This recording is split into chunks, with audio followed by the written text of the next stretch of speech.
সত্যি হুট করে কি যে হয়ে গেল। আচ্ছা, ওরা হঠাৎ তোমার উপর ছিনতাই করার মতলব ছিল, তাই না? ছিনতাই? কি জানি, হবে হয়তো। সত্যি আজকাল যা দিনকাল পড়েছে তাতে বাড়ি থেকে বেরোনোটাই রিস্ক, বলো? কিন্তু হাত পা গুটিয়ে বাড়িতে তো বসে থাকা যায় না।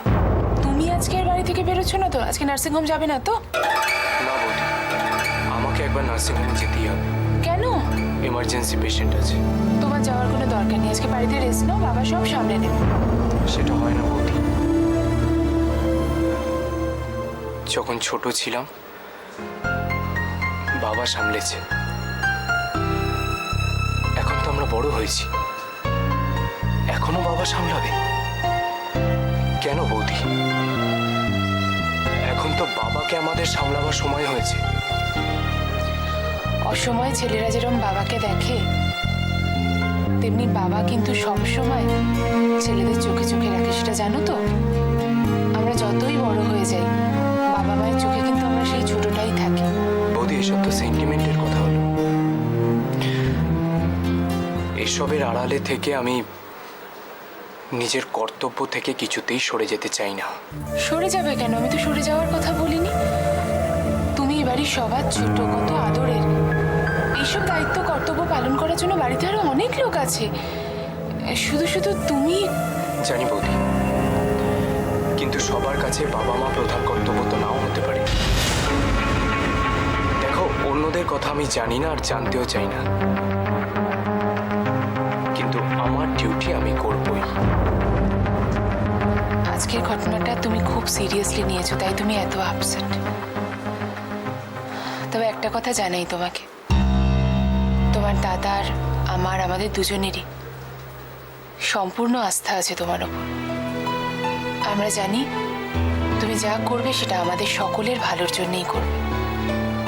থাক, আর কথা বলে তোমাকে বিরক্ত করবো না, তুমি বরং রেস্ট নাও। আসি।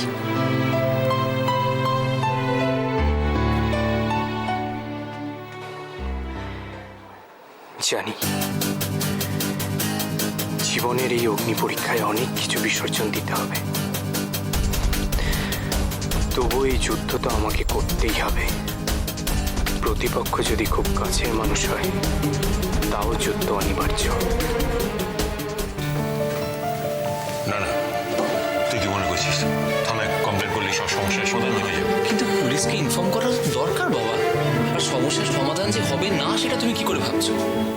কিছু সমাধান হবে না, ওরা আরো ঝঞ্ঝাট বাড়িয়ে দেবে। তুই দেখতে পাচ্ছিস না একটা কেস, ওই কেসটা তো এখনো চলছে, লিঙ্গার করছে। ওরা কারা কারা সমস্যার সৃষ্টি করবে বুঝতে পারলাম না বাবা। তুমি কি বলছো? আমার মাথায় কিছু ঢুকছে না, আমি বুঝতেও পারছি না। আর আমি এটাও বুঝতে পারছি না যে একটা সামান্য ব্যাপারকে নিয়ে এত টেনশন করছো কেন? না রে সৈকত, ময়ূখের এই আঘাতটা সামান্য ব্যাপার নয়। আর থানা পুলিশ করে কি হবে বলতো? দেখছিস তো কেসটা তো এখনো চলছে, লিঙ্গার করেই যাচ্ছে ওরা। না, আমি ভাবছি অন্যভাবে ভাবতে হবে। বুঝতে পারছি না, আমি কিচ্ছু বুঝতে পারছি না। দেখ সৈকত, আমি ভাবছি পলিটিক্যাল কানেকশনটা যদি ছেড়েই দিই, মানে ব্যক্তিগত জীবনে এরকম টেনশন টেনে আনার কোনো মানে হয় না। এসব তুমি কি বলছো বাবা? এর সঙ্গে তোমার পলিটিক্যাল ক্যারিয়ারের কিসের সম্পর্ক? আর তাছাড়া এরকম একটা সাধারণ ঘটনা, একটা সামান্য ব্যাপারকে কেন্দ্র করে তুমি এত বড় একটা সিদ্ধান্ত নিয়ে ফেলবে? বাহ, চমৎকার। বিয়ের পর তোর বুদ্ধি শুদ্ধি মনে হয় লোপ পেয়ে যাচ্ছে। না টুইমা, আমি কিন্তু ময়ূককে যেভাবে আক্রমণ করেছিল, তাতে তো লাঠির আঘাতে ছেলেটা মরেও যেতে পারতো। আচ্ছা টুইমা, তোমার কি মুখে কিছুই আটকায় না? টুইমার কথাটা শুনতে খুব খারাপ লাগলো না? আর তুই যে বললি সামান্য ব্যাপার, সেটা বলতে তোর একটুকু মুখে আটকালো না। ময়ূক তোর ছোট ভাই সৈকত। তুমি অকারণে আমাকে এতগুলো কথা শোনাচ্ছ টুইমা, আমি কিন্তু সত্যি সেভাবে। অকারণে টুইমা অকারণে তোদের আগলে রাখছে, অকারণে সবকিছু হচ্ছে। থাক না দিদি এসব কথা। আর কত চুপ করে থাকবো দিবাকর?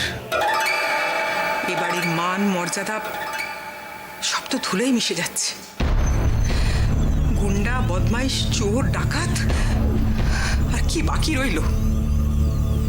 তিল তিল করে গড়া দেবরায়ের পরিবারের ঐতিহ্য ভেঙে চুরমার হয়ে যাচ্ছে। আমি বারবার বারণ করেছিলাম, তোমরা তো আমার কথা শোনোনি। ভালোবাসার জোরে গাঁট ছড়া বাঁধা যায়, ভাঙন আটকানো যায় কি?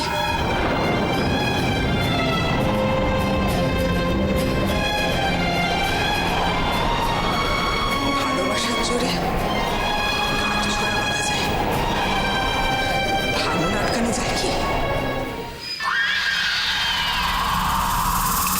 কি হলো মিস্টার গোজেন গোসাই, বলতি বন্ধ? না স্যার। হ্যাঁ হ্যাঁ স্যার, কি বলবো স্যার?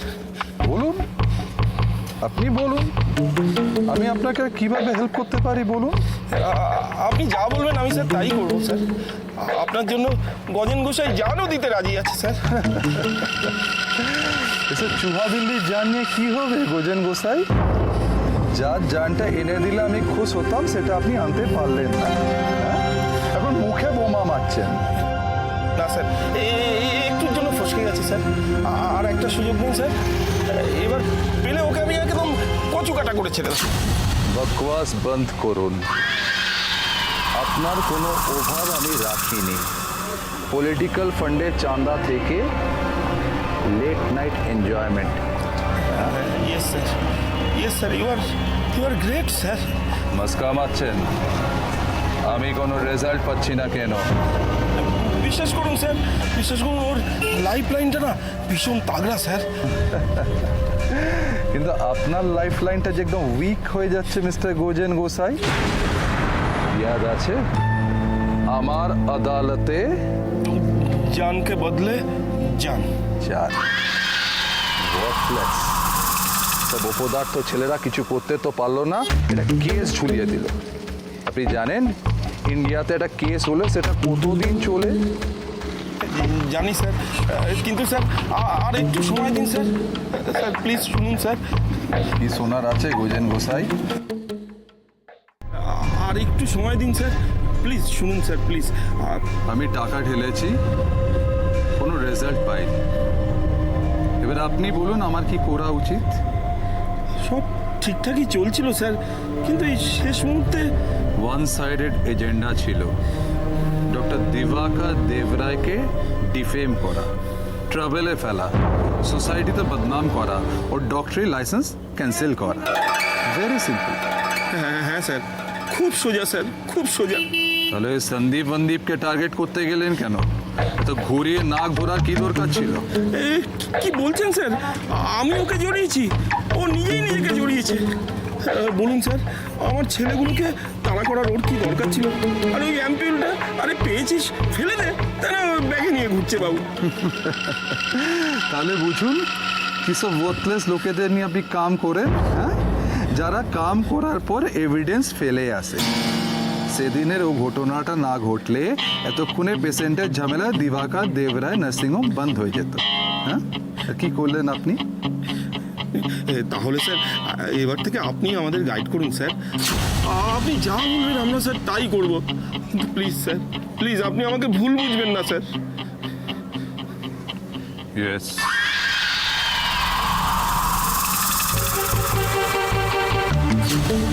এবার আমাকেই গাইড করতে হবে। অনেক সময় নষ্ট হয়ে গেছে।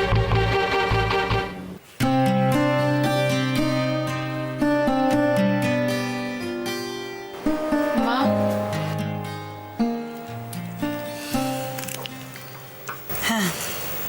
বলো। মা আমি ভাবছিলাম একটু দাদার সঙ্গে দেখা করতে যাব, খুব দরকার আছে। যাও, ঘুরে এসো।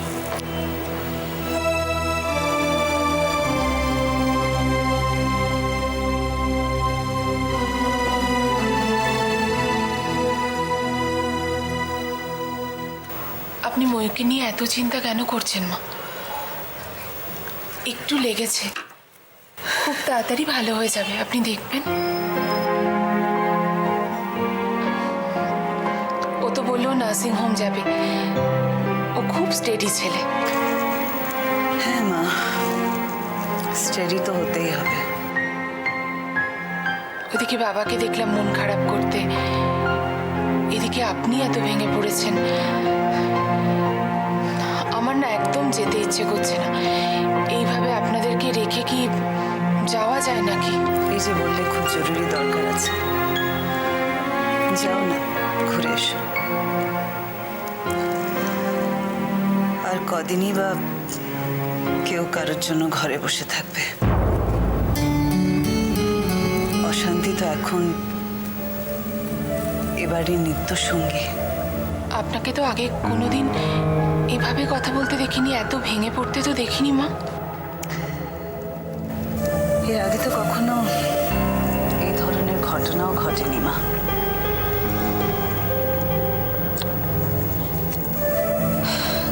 কমাসের মধ্যেই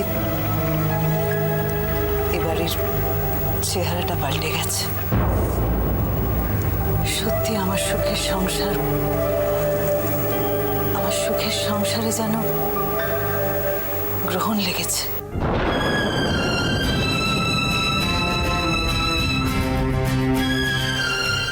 আসছি মা।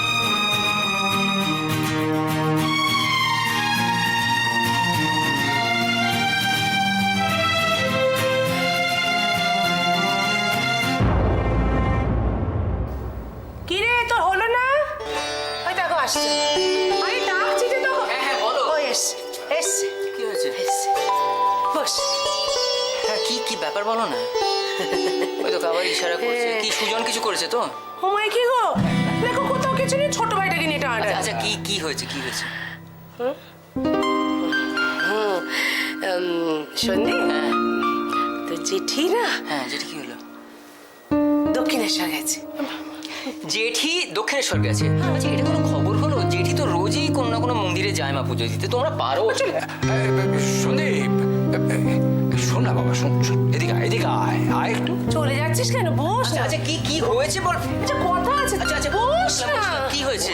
হ্যাঁ বস না একটু, বাপ মায়ের কাছে একটু বসতে ইচ্ছে করে না? তবে আচ্ছা ঠিক আছে বসলাম, তো কি হয়েছে বলো না। শোন না, বলছি যে আমরা সবাই মানে আমি, তোর মা, জেঠি, আমরা সবাই মিলে একটা ঠিক করেছি আর কি, মানে বিয়েটাকে তুই আর ফেলে রাখিস না বাবা। বাবা তুমি কি বলছো? এটা কি করে সম্ভব এখন? হ্যাঁ মানে এতদিন তো তোর মাই তোর বিয়েটা নিয়ে খুব বলছিল, তো এখন আমারও মনে হচ্ছে। বাবা তুমি কি ভুলে গেছো আমার সিচুয়েশনটা? কিভাবে বলছিস সন্দীপ? আমি তোর মা, আমি তোর বিয়ের কথা বলতে পারি না। আমি খুব ভুল চাইছি তোর কাছে। পারো না মা বলতে, ভুল বলছো তুমি ভুলে গেছো আমার সিচুয়েশন এখন। ভুলিনি সন্দীপ, আমি সত্যি কিছু ভুলিনি, বিশ্বাস কর। ওই এক একটা দিন আমার বুকের মধ্যেখানটা একেবারে দেগে রয়েছে। তবু আমি বলতে বাধ্য হচ্ছি বাবা, আমি যে মা, আমি জুনিয়র কথা ভেবে বলছি। সন্দীপ, আমরা একটা সমাজে বাস করি বাবা। তুই রয়েছিস বাড়িতে, ওই রকম একটা আইবুড়ো মেয়েকে আমি কতদিন বাড়িতে রাখবো বল? তাছাড়া মেয়েটাকে তো আমরা দেখলাম, আমাদেরও খুব পছন্দ হয়েছে, তাই বলছি। বাবা দেখো, আমি বুঝতে পারছি যে ও একটা বিপদে পড়েছে, কিন্তু ওকে বাঁচাতে গিয়ে একটা বিপদ থেকে আরেকটা বড় বিপদে ঠেলে দেবো, এটা কি করে করবো আমি? বড় বিপদ? কি বলতে চাইছিস তুই? জামিনের মেয়াদ যে আর কতদিন আছে আমি তো জানি না। তোমাদের সঙ্গে আমি আর কটা দিনই থাকতে পারবো? সন্দীপ, মা আমাকে যদি আবার জেলে যেতে হয় তখন? এভাবে বলিস না, এভাবে বলিস না সন্দীপ, দোহাই তোর, আমি তোর কাছে হাত জোড় করছি। এভাবে বলিস না, আমি আর সহ্য করতে পারবো না। আমি আর সহ্য করতে পারবো না সন্দীপ, আমি আর সহ্য করতে পারবো না। দোহাই তোর, এভাবে বলিস না। কে ধরবে মা?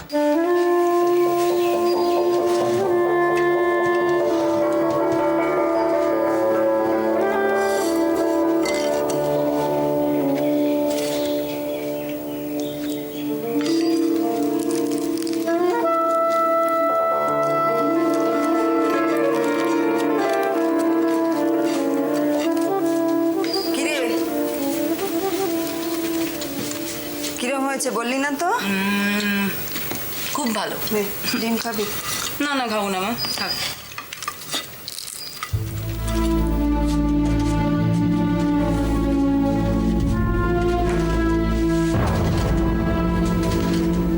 নিয়ে নে বাবা। আচ্ছা দাঁড়া, দিয়ে দিচ্ছি।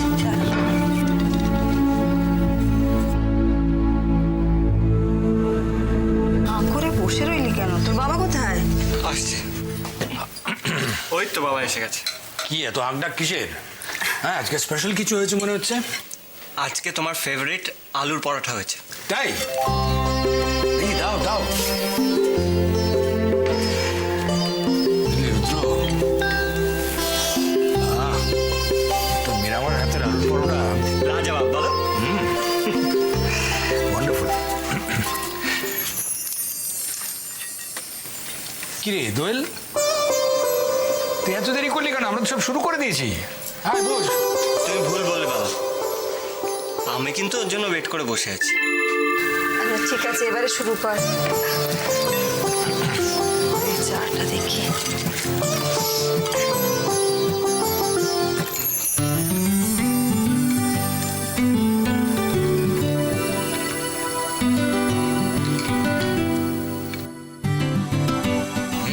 ওয়ান্ডারফুল।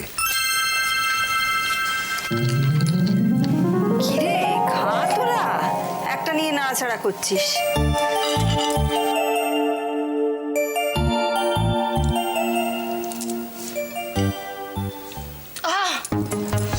বাবাকে ঝাল মিয়ামা। ঝাল? ঝাল কি রে? তোরটা তো আমি ঝাল দিইনি। তুই ঝাল,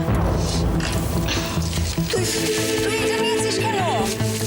তোর জন্য তো তুই কেন ওটা নিলি বাবা?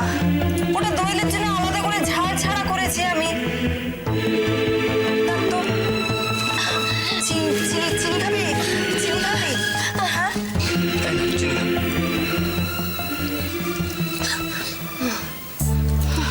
আমি আলাদা করে ওই জন্য আমি জানি দোয়েলটা একদম ঝাল খেতে পারে না।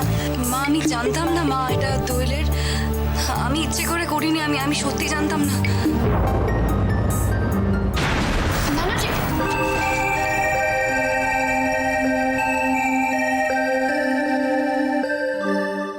আমি সত্যি ভাবতে পারছি না জুই, যে মানুষ এত নির্মম হতে পারে। আর তোমার মামি, তিনি নিজেও তো একজন মেয়ে। সবকিছু দেখে মুখ বুজে সহ্য করে নিল এইভাবে। লোভ, টাকার লোভ। আমি যদি সেদিন ও বাড়ি থেকে না চলে আসতাম, তাহলে আমার সামনে আত্মহত্যা ছাড়া আর কোনো পথ খোলা ছিল না। এ কথা কেন বলছো বলো তো? আমরা কি তোমার পাশে নেই বলো? কি যে করবো কিছুতেই বুঝতে পারছি না। নিজেকে এত অসহায় লাগছে। জানিস অপু, আমার মাঝে মাঝে মনে হয় না যে আমার মতন ছেলেদের স্বপ্ন দেখাই উচিত না। এ কথা কেন বলছিস দাদা? বলবো না, তুই বল। নিজের স্বপ্ন দেখতে গিয়ে ওই মেয়েটাকে এত প্রতিশ্রুতি, এত আশ্বাস দিয়েছে, সেগুলো রাখবো কি করে? ওর দুঃখ কষ্ট দেখে একবারও ওকে বলতে পারছি যে তুমি কিছু ভেবো না, আমি তো আছি। সন্দীপ, সব ভুল জয়ী, সব মিথ্যে। তুমি যে মানুষটাকে নিয়ে এত স্বপ্ন দেখছো না, তাকে নিয়ে ঘর বাঁধা যায় না। আমি তো নিজেই জানি না আমার ঠিকানা কি। তুমি কি আমাকে এতটাই স্বার্থপর ভাবো সন্দীপ? আমি তোমার উপর কোনো চাপ দিতে চাই না। আমি আমার একটা ব্যবস্থা ঠিক করে নেব। কি ব্যবস্থা করে নেবে তুমি? দেখি, মিসেস পাগরাসের সাথে একবার কথা বলবো। কি বলবে? যদি আমাদের এনজিওতে কোনো হোল টাইমার লাগে। আমি সবকিছু জেনে তোমাকে কোনো ঝুঁকি নিতে দেবো না জুই। বেশ তো, তাহলে আপাতত একটা অনাথ আশ্রমে থাকবো। কখনো না।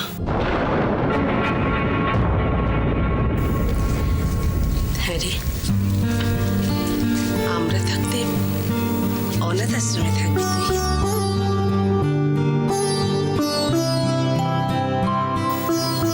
শোনো, আমরা সবাই মিলে একটা সিদ্ধান্ত নিয়েছি।